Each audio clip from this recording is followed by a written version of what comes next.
مبین کا تعلق قہوٹہ کے ایک نواحی علاقے سے ہے۔ یہ اپنے والد کے ساتھ اپنے پولٹری فارم میں کام کرتا تھا۔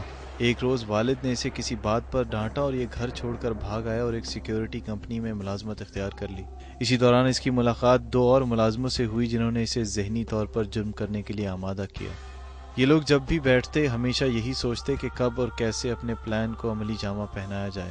میں گھر سے آیا تھا، بس ناراض ہو گیا۔ 25-30 دن ہو گئے رولپنڈی میں آیا ہوں، 1 مہینہ سیکورٹی گارڈ میں لگایا نا، تو یہ بات پہلے ہی تھے۔ ادھر 2-3 لڑکے، ان کے ساتھ جو ہے نا اٹھنا بیٹھنا ہوا ہے۔ وہ بیٹھتے تھے، ہم ادھر ہی کمرے میں، ہمارا کمرہ تھا سیکورٹی گارڈ والا جو نا، ہم ادھر جو نا رات کو بیٹھتے تھے، دن کو بھی کس وقت مختلف ٹائم ہوتے تھے نا ڈیوٹی کے، تو ادھر بیٹھ کے ہم نے جو ہے نا۔ اور ایک دن انہوں نے فیصلہ کیا کہ آج ہر صورت میں یہ لوگ کسی کو لوٹیں گے اور لوٹے ہوئے پیسے کے 3 حصے کر کے ایک دوسرے میں بانٹ لیں گے۔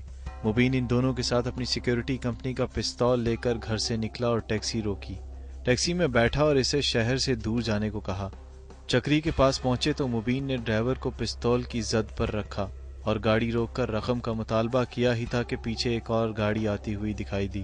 میں نے کہا اسے پیسے لینے، تو ہم نے جیسے ہی گاڑی ادھر کھڑی کی ہے، اس کے ڈور چاروں کھلے ہوئے تھے، تو وہ خان جو نا اس کو ہم نے سائڈ پہ کیا ہے، باندھا ہے اس کو، تو اس پیچھے سے گاڑی ایک آ گئی ہے، تقریباً لائٹ لگ رہی تھی، کھلی روڈ ہے سیدھی، پیچھے سے لائٹ لگی، ہم جو ہے نا بھاگے ہیں۔ اس کے بعد ایک موبائل ہی تھا جس کے ہاتھ میں تھا، ہم نے لیا ہے پہلے فرسٹ، لے کے ہم نے گاڑی میں بیٹھے۔ گاڑی آتے ہوئے دیکھی تو مبین گھبرا گیا۔ پھر مبین اور اس کے دوستوں نے ڈرائیور کا موبائل اور اس کی گاڑی لی اور جائے وقوع سے فرار ہو گئے۔ یہیں سے مبین اور اس کے دیگر 2 دوستوں کے جرم کی کہانی شروع ہوتے ہی انجام تک پہنچ گئی۔